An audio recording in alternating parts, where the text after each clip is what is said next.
Mark. Just excited. Got to have a couple great practices to get ready for this trip to Florida. But our guys are really excited to play. You know, we got our hands full, of course, right off the bat with Texas A&M, one of the best teams in the country. Have a heck of a coach, and we know we have our hands full this whole week. But this is exactly what we need to do. And I said it the other day, we're moving up in weight class here, and we got to be ready to play right from the get. All right, we'll start with John Sauber, and then we'll do Daniel Gallen. Hey, Mike, how are you? All right, John, how we doing? Doing good. With Puff coming back the last few games, is there a plan to kind of get him into the starting lineup here at some point, or are you going to stick with this 5 for the foreseeable future? We'll see. I mean, that could change any day. You know, I'm not one to just stick with a starting lineup all the time. It's we just got to find the right matchups and stuff like that. So all that stuff's to be determined, to be honest with you. But you know, it's great just to have him back, and now his minutes are gonna drastically go up, which is great. So we need him. We need him for this trip, and I'm just glad he's back, and he felt great today. He was moving really well today, so really excited to have him back at full strength. But yeah, definitely, you know, it's definitely what we're talking about and stuff we're thinking about doing. But you know, we want to find that balance among everybody on the roster. Daniel. Hey, Mike, how are you today? Daniel, what's up? Nothing much. You talk about moving up in weight class when you face a team like Texas A&M and some of the other teams that are going to be in Florida. What is it about Texas A&M specifically that makes them a difficult team to match up with? What stands out to you? Yeah, well, number one, they're so much older. They got vets. They've got guys that have played together, returning players, a bunch of them, and some other guys as well. And they have a solidified culture, as I like to say. They know how they're going to play no matter who they play against, and go about it their way. And they play extremely physical and extremely hard. So, you know, they're an established program. We're not an established program. We're figuring out here on the fly to build an established culture and program. So that's their advantage. But still got to play the game. It's still a 40-minute game. But I think offensively, they have guys that can really make plays and shoot it, but they really offensive rebound at a high level. That's one of their greatest strengths. Their physicality all over the court is one of their greatest strengths as well. And you know, defensively, they just really take you out of things. They really put a lot of defensive pressure on you in so many different ways. You got to take care of the basketball, and that's got to be huge for us. Mark Brennan, and then Nate Bauer. Hey, Mike, thanks for your time. You bet, Mark. How we doing? Doing great. Hey, I know it's a pretty small sample size so far, but outside of a couple guys, your three-point shooting, I don't think has been probably where you want it to be. How has that been in practice? And can you just speak to the importance of that improving, you know, as you get into some of these opponents who are kind of a step up in competition? Well, we shoot better in practice right now, Mark, than we do in games. We got to look. We have the right guys shooting the shots in games. We got to shoot it better. You know, there's adjustment from the style of play for a lot of these guys. Also, the anxiety of playing in a game. And you just got to, with experience and with reps and playing through tempo, you got to find your spots to knock those down. So. You know, like I said earlier, that's the one thing we need to do. We got to take care of the ball better. We got to rebound better, but we got to make open threes, and not just take a bunch of threes, but make open threes. And you know, we make them in practice. But it doesn't matter. You could be great in rehearsal, but when you're on stage in a real game, you got to be ready to knock them down, and that's the next step for us. Nate, go ahead. Mike, this is probably a layup for you, but how much better do you feel about making a trip like this after having had that Bahamas experience earlier in the year? Yeah, no, I mean it's great getting that time in the summer together as a team, bonding wise. I think is the difference, Nate. I think that's the difference to me. I just think these guys, for all these new faces and new staff, I think we're a little bit ahead of the game on the culture that we want, in the sense of understanding how I want to do things and how we need to do things to move forward. So I think going into this weekend, that stuff helps, just because the guys have spent so much time together in a short amount of time, right? In a short period of time, they have a lot of quality time together. I think that's important. Joe Smeltzer and then Max Ralph. Hey, Mike, happy Thanksgiving. You as well. Thank you very much. Thank you. So you mentioned Buzz Williams earlier, and he's a guy that's been doing it for a long time, been to several NCAA tournaments, one of the more established coaches in college basketball. And I was wondering if you had any sort of a personal relationship connection with him, and just from a coaching standpoint, what do you think he does well as a coach that has his teams winning as consistently as they have over his years at Marquette, Virginia Tech, and now Texas A&M? Yeah, no relationship with him, but you run into coaches on the road and stuff like that. So I've bumped into him to say hello. But just I have great respect for the cultures that everywhere he's been, Joe, of toughness, of playing the right way, of finding ways to he built programs based on a lot of hard work and players really developing. I have great respect for coaches like that. They're just not getting hot in the transfer portal and getting hot, a flash in the pan. I mean, he knows how to develop programs. He's done that everywhere he's been. So I have great respect that way. Max Ralph. Hey, Mike, how you doing? Great. How you doing? Good. So I think it's fair to say that the defense has been pretty strong to start the season, but I thought against Morehead State, your half court, quarter court press stood out quite a bit. How have the guys developed into that, and how can that help you as you punch out the weight class, as you keep saying? Yeah, a lot of hard work. We just you can't get off the court in practice of a defensive drill until it's right. I mean, that's just the standard we have.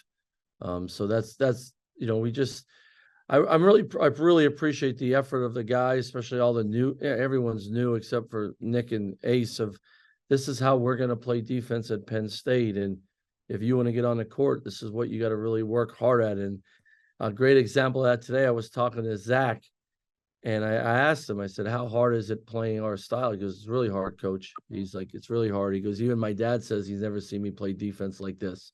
And I was laughing. He's like, you even got steals. And so, we just have that. I just really believe if you can defend different ways with great intensity and it becomes your standard, you always give yourself a chance. So that I've appreciated the guys. They've really improved. I thought the last 3 weeks from the Villanova scrimmage, maybe 4 weeks now, that we've really taken a big step on the defensive end, not just in the press, but also in half court, of understanding what we need to do our way. Joe Lister and then Samuel Kirk. Mike, how are you today? Great. How you doing? I am fantastic. Thank you very much. You obviously have mentioned it a few times that Texas A&M is a step above what you've played before to this point. Obviously, it's not Delaware State, but what can you learn from the Delaware States, from the Morehead States, that you can apply to a game against Texas A&M? Yeah, I mean, it's all, when I say it that way, like we're the 4 teams we play, we want them to have the best seasons they've ever had. But we also know that there's certain programs out there. Texas A&M is one of them on our schedule that they're great markers for us to where we want to get to, where we want to go, and playing these games. This is why we do it. This is the fun of it. But every experience you have, no matter who it's against, can teach you a lot if you're open-minded. So the Delaware State game, the Morehead State game, the first half of the Lehigh game, that stuff, they're all great time periods of basketball that could really help us, that those experiences. And I always say that you got to learn from everything you go through, no matter who's against or what you do. And I think our guys have done that. I really appreciate their approach after all 4 of these games of coming in and trying to get better than last night's game, and to prepare us for teams like Texas A&M, of course, all the teams in Florida. That's why you do it. That's why we're at this point of the season. So if we win if we win this tournament or if we don't, no matter what, we got to get better from it. That's been always my thing. If you can really improve in October and November, you're going to have a fun December, January, and February, and that's got to be our goal. Samuel Kirk. Hey, Coach. Hope all is well. Just Hey, wondering, in seeing your past years in coaching, what have you seen from teams, getting from this tournament kind of, midway in your non-conference schedule? And what specifically are you excited to see from, your new team? You hit on that earlier. What are you excited to see from the guys versus this level of competition this week specifically? Well, I want to see us compete against, some of the best teams in the country, some of the best coach teams in the country. I want to see us compete. Number one, I want to see us try to play our style and our way more than the opponent's way. I think that's really important. What do you get out of tournaments like this is when you have adversity, it reveals the true character of your team. There'll be a lot more adversity in the next 3 games than in the last 4 games, maybe. And that's great because we're only going to learn from it and get better. So I know it's coach cliche, but I've always want to play really good teams. I want to play on the road. I want to play neutral because it allows your team to really reveal their character, and you got to go through stuff to get where you want to go. And if you don't play people, you're not going to get through that stuff. And you got to go through it. And so tournaments like this really give you opportunities to see your team in a lot of adversity.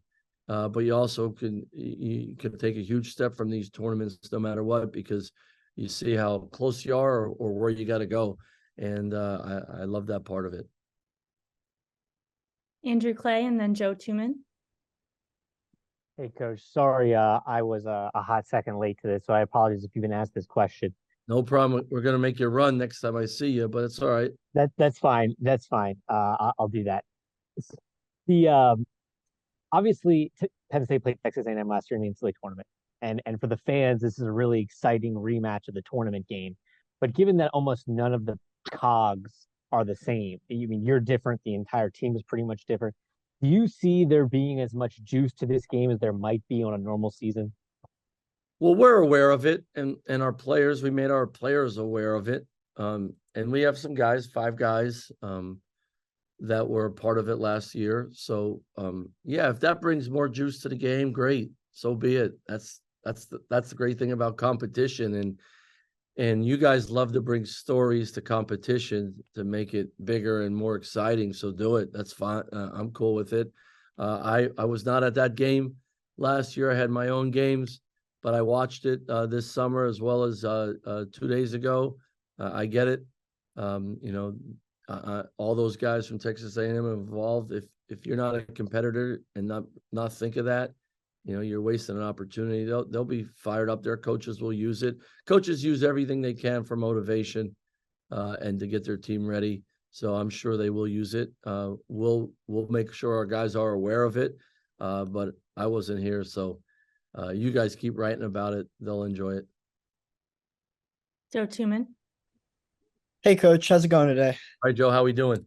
Good. I had a similar question to the one that was just asked, but I'll shift gears a little here. Just Cudis has been off to a really strong start to the year. Just as you're facing this increased competition, just in this coming tournament, how do you think his intensity on the defensive end can continue to help this team? If he can continue to play, and of course, bigger and better guys, if he can continue this play, it will be huge for us, and it'll be huge for him in his last year in college, and it will help him propel him into a professional career.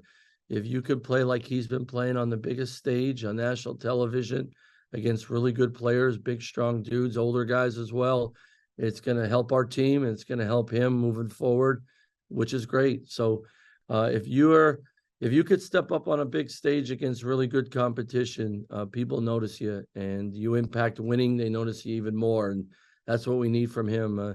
But Q's gone off to a great start. I'm really proud of him.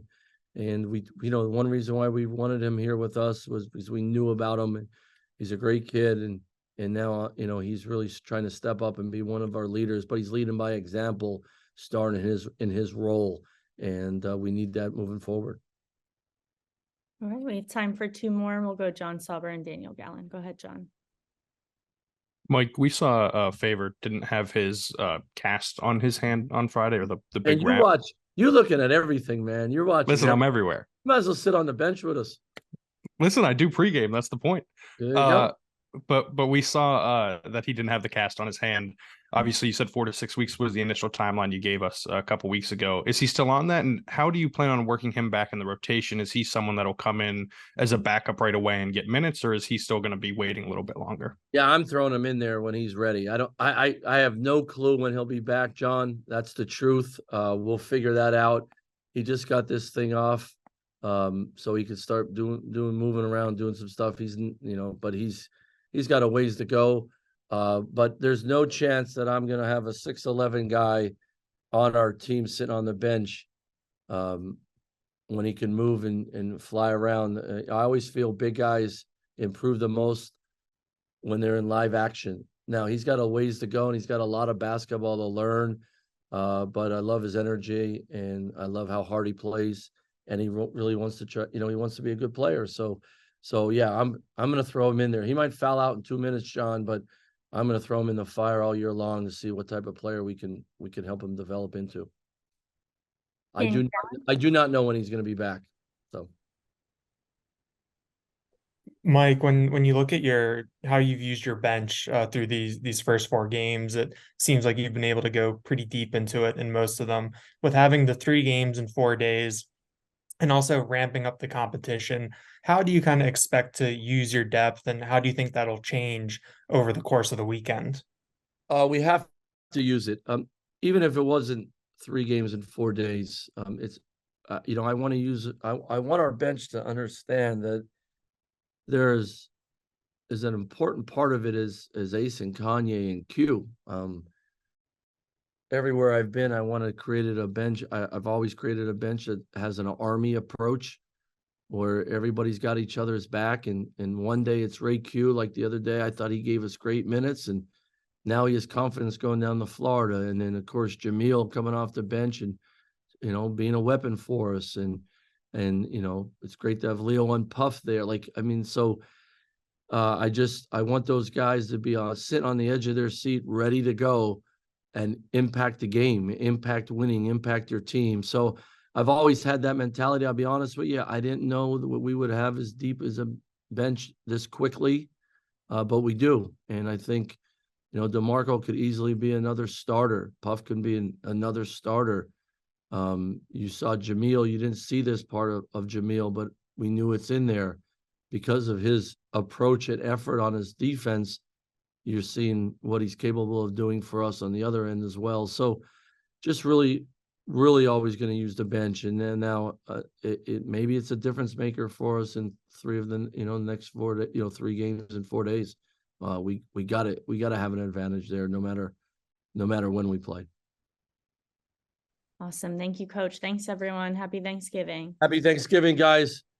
Thanks, Mike. Thanks, Happy Mike. Thanksgiving. Eat all that Thanks, turkey, Jill. Nate. We'll see.